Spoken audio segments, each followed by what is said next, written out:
എന്തായാലും നല്ലൊരു സെലിബ്രേഷൻ മൂഡിലാണ് എല്ലാവരും കാണുമ്പോൾ നമ്മൾ സ്ഥിരം കാണുന്ന വേഷത്തിലല്ല ആ ഓണത്തിന്റെ ഒരു ഫ്രഷ്നെസ് അല്ലെ എല്ലാവരും കാണാനുണ്ട്. അപ്പോൾ എല്ലാ വർഷവും നമ്മൾ ഓണം എന്ന് മാത്രമല്ല നമ്മുടെ എല്ലാ ആഘോഷങ്ങളും എല്ലാ സെലിബ്രേഷൻസിലും ഫ്രഞ്ച് ഡയറിയുടെ ഒരു പ്രത്യേകത എന്ന് പറഞ്ഞു കഴിഞ്ഞാൽ നമ്മൾ എപ്പോഴും പുതുമയുള്ള ഫ്ലേവേഴ്സുമായിട്ട് നമ്മളെല്ലാവരെയും സർപ്രൈസ് ചെയ്യാറുണ്ട്. നമ്മുടെ മാർക്കറ്റിൽ എപ്പോഴും പുതുമ കൊണ്ടുവരുന്ന ഒരു ബ്രാൻഡ് എന്നുള്ള ഒരു പേര് ഫ്രഞ്ച് ഡയറിക്ക് ഉണ്ട്.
എ ടേസ്റ്റ് ഫാക്ടറി എന്നറിയപ്പെടുന്ന ഫ്രഞ്ച് ഡയറി ഐസ്ക്രീം ഫാക്ടറിയിലാണ്. ഇവിടെ ജീവനക്കാരുടെ ഓണാഘോഷങ്ങളുടെ നടുവിലേക്കാണ് TCV ടീം എത്തിച്ചേർന്നിരിക്കുന്നത്. TCVക്ക് എല്ലാ പ്രോഗ്രാമിനും എല്ലാവിധ പിന്തുണയും നൽകുന്ന ഫ്രഞ്ച് ഡയറി ഐസ്ക്രീംസിൻ്റെ സാരഥികളായ ശ്രീ ജോളി, ശ്രീ ജോൺസൺ എന്നിവരാണ് നമ്മോടൊപ്പം ചേരുന്നത്.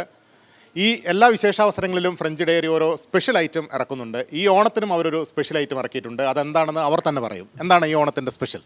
ഇപ്രാവശ്യം ഞങ്ങൾ ഇറക്കിയിട്ടുള്ളത് വളരെ ഭംഗിയായിട്ടുള്ളത് മനോഹരമായിട്ടുള്ള പ്ലോട്ടിലാണ് നമ്മൾ ഇറക്കിയിട്ടുള്ളത്.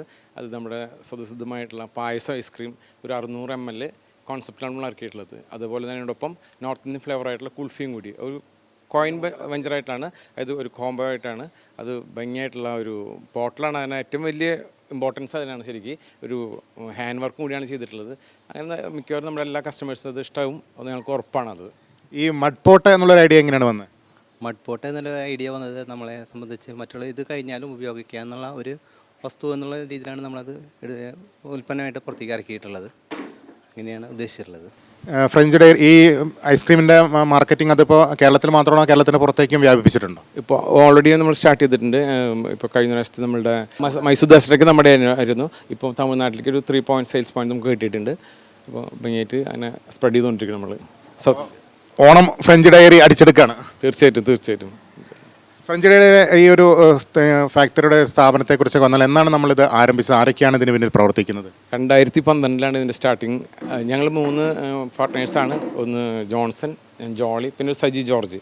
അദ്ദേഹം വെഡ്രിഡനായിട്ട് കിടക്കുകയാണ്. അതുകൊണ്ടാണ് അദ്ദേഹം ഇപ്പോൾ നിലവില്ലാത്തത്.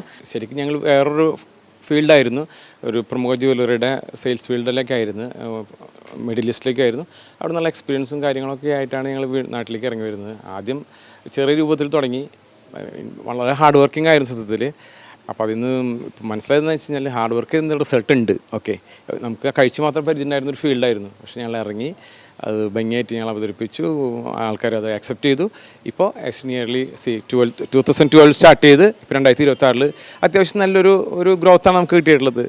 എല്ലാ വക സപ്പോർട്ടും നമുക്ക് വളരെ അനുകൂലമായിരുന്നു. ഭംഗിയായിട്ട് ആൾക്കാരും അതനുസരിച്ച് ഇത്രയധികം ഫീൽഡ് ഭയങ്കര കോമ്പറ്റീഷൻ ഫീൽഡാണ്. എന്നിരുന്നാലും നമുക്ക് ഫ്രഞ്ച് ഡയറിക്ക് സ്പേസ് ഉണ്ട് എന്നുള്ളത് എല്ലാവർക്കും അറിയാവുന്ന കാര്യമാണ്. അപ്പോൾ നമ്മളത് മനോഹരമായിട്ട് അത് ഉപയോഗിച്ചു. ഈ കൃത്യമായിട്ട് ഒരു മാർക്കറ്റ് സ്റ്റഡി നടത്തി തന്നെയാണോ ഈ ഐസ്ക്രീം ഫീൽഡിലേക്ക് ഇറങ്ങിയത്? അല്ലല്ല, അങ്ങനെയൊന്നും ഉദ്ദേശിച്ചിട്ടല്ല ഇറങ്ങിയത്. നമ്മളൊരു സെക്കൻഡ് എന്നുള്ള രീതിയിലായിരുന്നു തുടങ്ങിയിരുന്നത്. പിന്നെയാണ് നമ്മളിതിലേക്ക് മെയിനായിട്ട് ചെയ്തു വന്നത്. ഇപ്പോൾ നമ്മൾ തമിഴ്നാടാണ് നമുക്ക് കൂടുതലായിട്ട് മെയിനായിട്ട് ഇപ്പോൾ സപ്ലൈ കൊണ്ടുവരുന്നത്. നമുക്ക് രാമേശ്വരത്തുണ്ട്, പിന്നെ നമുക്ക് ഡിണ്ടിഗലുണ്ട്, തേനിയുണ്ട്, പിന്നെ ഇപ്പോൾ മദ്രാസ് ഉണ്ട്. അവിടേക്കാണ് കൂടുതലായിട്ട് ഇപ്പോൾ നമ്മൾ റീസണലായിട്ട് നമ്മൾ സപ്ലൈ ചെയ്തുകൊണ്ടിരിക്കുന്നത്. എന്തൊക്കെയാണ് ഫ്രഞ്ച് ഡയറിയുടെ പ്രധാനപ്പെട്ട പ്രോഡക്ട്സ്? മെയിനായിട്ട് നമ്മുടെ നിലവിൽ ഐസ്ക്രീം ഫീൽഡിലുള്ള എല്ലാ പ്രോഡക്റ്റും ഉണ്ട്. നമ്മളുടേതായിട്ട് നമ്മൾ ഇൻട്രൊഡ്യൂസ് ചെയ്തിട്ടുള്ളത് കുനാഫ എന്നൊരു കോൺസെപ്റ്റ് ആയിരുന്നു.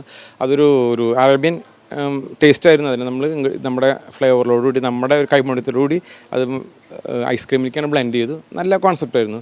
പിന്നെ ബോണ്ടി എന്ന് പറഞ്ഞിട്ട് പുതിയൊരു ഐസ്ക്രീം ഒരു ക്യാൻഡി ഇറക്കിയിട്ടുണ്ട്. ഇത് നമ്മളുടെ ഒരു 2030 വരെ നമുക്ക് ഒരുപാട് കോൺസെപ്റ്റുകളുണ്ട്. അത് ഓരോ വർഷവും വൺ ആയിട്ട് നമ്മൾ ഇറക്കാനുള്ള തയ്യാറെടുപ്പിലാണ് ഇരിക്കുന്നത്. ഒരുപാട് പേർക്ക് തൊഴിൽ നൽകുന്ന ഒരു സംരംഭം കൂടിയാണ്. എത്ര പേര് നമ്മുടെ ഈ സ്ഥാപനത്തിൽ ജോലി ചെയ്യുന്നുണ്ട്? ഇപ്പോൾ നമുക്ക് ഇവിടെ നേരിട്ട് നമ്മളൊരു 40-45 പേർക്ക് നമ്മൾ ജോലി കൊടുക്കുന്നുണ്ട്. പിന്നെ നമ്മുടെ ഡിസ്ട്രിബ്യൂട്ടേഴ്സായിട്ടായാലും മറ്റുള്ള രീതിയിലായാലും ഒരു ഓൾമോസ്റ്റ് ഒരു 100 ഡിസ്ട്രിബ്യൂട്ടേഴ്സ് ഉണ്ട്. പിന്നെ അവരുടെ സ്റ്റാഫുകളായിട്ടും കുറച്ച് പേർക്ക് അധികം ജോലി കൊടുക്കുന്നുണ്ട്. പിന്നെ നമ്മൾ കുറേ അനവധി ഡിസ്ട്രിബ്യൂട്ടർ മറ്റേ സെയിലുകൾക്ക് നമ്മൾ സെയിൽ കൊടുക്കുന്നുണ്ട്. അങ്ങനെ തന്നെ നമുക്ക് കുറേയധികം നമുക്ക് സെയിൽ വരുത്തുന്നുണ്ട്. അവർക്കും കുറേ പേർക്ക് ജോലി കൊടുക്കുന്നുണ്ട്. അതിൽ ഒരുപാട് ബ്രാൻഡുകളുള്ള ഫീൽഡാണ്. എന്താണ് മാർക്കറ്റിൽ നേരിടുന്ന പ്രധാനപ്പെട്ട വെല്ലുവിളികൾ?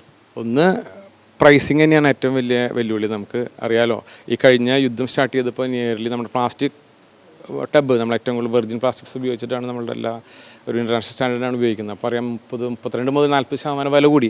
പക്ഷെ നമുക്ക് അതിന് വില കൂട്ടാൻ പറ്റിയില്ല. കാരണം വെച്ചാൽ ഒന്നും വലിയ ബ്രാൻഡുകളൊന്നും കൂട്ടിയിട്ടില്ല. അപ്പോൾ നമുക്കൊന്നും ചെയ്യാൻ പറ്റില്ല. അപ്പോൾ അതുകൊണ്ട് തന്നെ കഴിഞ്ഞ പ്രാവശ്യത്തെ സെയിലുണ്ടായിരുന്നെങ്കിലും അതിൻ്റെ ഫ്രൂട്ട് നമുക്ക് എടുക്കാൻ പറ്റിയില്ല. അപ്പോൾ അങ്ങനെ ഒരു സ്റ്റാഗ്നേറ്റിലുള്ള അവസ്ഥയിൽ നിൽക്കുന്നത്. എന്ത് ചെയ്യണം, എന്തായാലും കൂട്ടിയേ പറ്റൂ. എല്ലാവരും സഹകരിക്കുന്നു വിചാരിക്കുന്നു. എന്തൊക്കെയാണ് ഭാവി പദ്ധതികൾ? ഭാവിയിൽ ഇനിയും നമുക്ക് കേരളത്തിൽ മൊത്തത്തിൽ നമ്മൾ ഡിസ്ട്രിബ്യൂഷൻ പോയിന്റുകൾ നമ്മൾ ഉദ്ദേശിക്കുന്നുണ്ട്. നമ്മളുടേതായിട്ടുള്ള ഇതായിട്ടുള്ള ഡിസ്ട്രിബ്യൂഷൻ പോയിന്റുകൾ നമ്മൾ ചെയ്യാനായിട്ട് ഉദ്ദേശിക്കുന്നുണ്ട്. ഓൺ ഷോപ്പുകൾ നമ്മൾ ഉദ്ദേശിക്കുന്നുണ്ട്. കുറച്ച് പുതിയ ഐഡിയാസുകളും കൂടി ഉണ്ട്. അതും കൂടെ ട്രേഡ് സീക്രട്ട് അതിൻ്റെ പുറത്തേക്ക് ഇറക്കാൻ പറ്റുമെന്ന് നമ്മൾ വിചാരിക്കുന്നു. ഈ കുട്ടികളാണ് പ്രധാനമായിട്ടും ഐസ്ക്രീമിൻ്റെ ഒരു ഉപഭോക്താക്കൾ എന്ന് പറയുമെങ്കിൽ പോലും എല്ലാ വിഭാഗം ആളുകൾക്കും ഐസ്ക്രീം ഇഷ്ടമാണ്. അപ്പോൾ എല്ലാ വിഭാഗം ആളുകളെയും തൃപ്തിപ്പെടുത്തുന്ന രീതിയിലുള്ള പ്രോഡക്റ്റുകളൊക്കെ പ്രതീക്ഷിക്കാമോ? പിന്നെ തീർച്ചയായിട്ടും പ്രതീക്ഷിക്കാം. പ്രത്യേകിച്ച് ഞങ്ങൾ ഏറ്റവും കൂടുതൽ എനിക്ക് തോന്നുന്നത് 45 ഫ്ലേവേഴ്സ് തന്നെ ഉണ്ട്. എനിക്ക് തോന്നുന്നത് മറ്റ് എന്താ പറയുക ഐസ്ക്രീംസുകൾ ഉണ്ടോ എന്നുള്ള സംശയമുണ്ട് എനിക്ക്. അതിൻ്റെ തന്നെ ക്യാൻഡീസ് ഇറക്കിയിട്ടുണ്ട്. നിയർലി ഒരു 20-25 ഫ്ലേവർ തന്നെയുണ്ട്. അപ്പോൾ നമുക്ക് എന്തായാലും പ്രൗഡോടി പറയാൻ പറ്റും ഒരു ഇന്നോവേറ്റീവ് മോഡൽ തന്നെയാണ് ഞങ്ങൾ പോയിക്കൊണ്ടിരിക്കുന്നത്. പിന്നെ നമ്മുടെ പേരിങ്ങനെ പതുക്കെ സ്പ്രെഡ് ചെയ്ത് വരുന്നുള്ളൂ. എന്തായാലും ഒരു അച്ചീവ് ചെയ്യും എൻ്റെ ഒരു ടാർഗറ്റ്. ഫ്രഞ്ച് ഡയറി എന്നുള്ള പേരിന് എന്തെങ്കിലും പ്രത്യേകതയാണ്?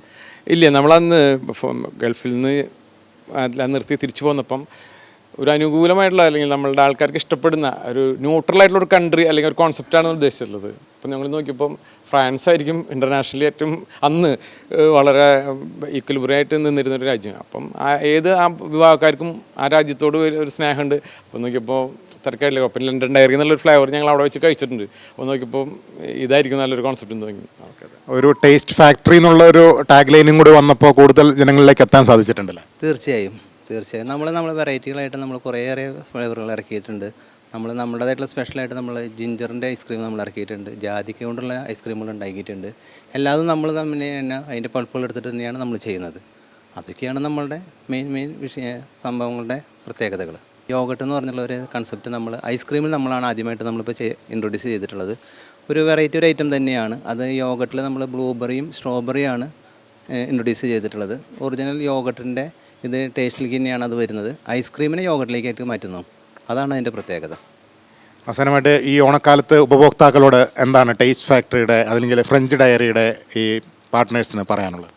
എന്തായാലും ഇതുവരെ തന്ന സപ്പോർട്ടിന് വളരെ നന്ദി. ഇനി വരാനിരിക്കുന്നത് അതിലേറെ ഭംഗിയുള്ള സാധനങ്ങളും മനോഹരമായിട്ടുള്ള ടേസ്റ്റോട് കൂടിയിട്ടായിരിക്കും വരാനിരിക്കുന്നത്.